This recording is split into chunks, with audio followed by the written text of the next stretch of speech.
Manipur gi tung gi yumbi shemgadouriba Board of Secondary Education Manipur Bosem gi authority shingna Aranba Thabak kaya Chathariba Asi Leingak ki mari leinaba shingna Athubada Mityeng Changbiyu haina DESAM gi Secretary General Nongthombam Thoithoiba na Leingak ki pukning chingshillakli. Hiramasigi matangda kwa kaithal leba Democratic Students Alliance of Manipur DESAM gi office ta pangthokpa pau gi mifam amada wafam asi phongdokladuna mahakna makhata na hai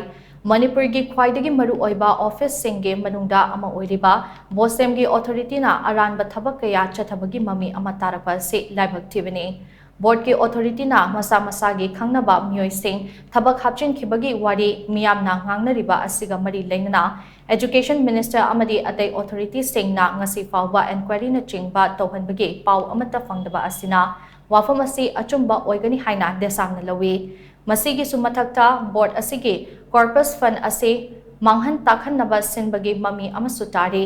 irang asida awaba taraba singda mateng pangbagi mingda board tege larik kaya lemna lauraga narol da yonthokpagi thabak chatharabra haibagi chingnabasu leiri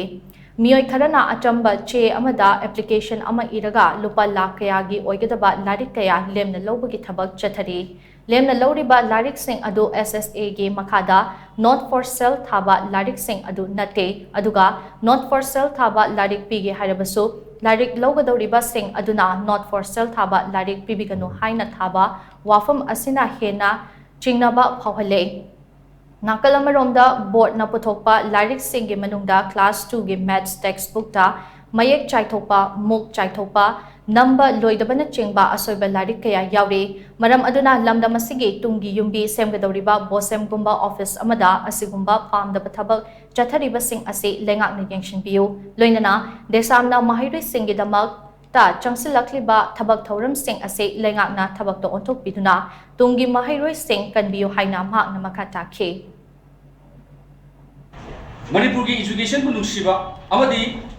mahiro mayam gi tungda lagadoriba mahiro mayam sigi asum mayo lamada fugadoriba Board of Secondary Education Manipur se masibu kanba pamba nalai lut natragana lenga sigi khamnaiba sing sina matam chari nge sida aramba sing se puthokuna ekoi warawaten ba amadi makoi da lokopam thokpa action se masi matam chana lokopam matam oire habisuma ai thamjari aduga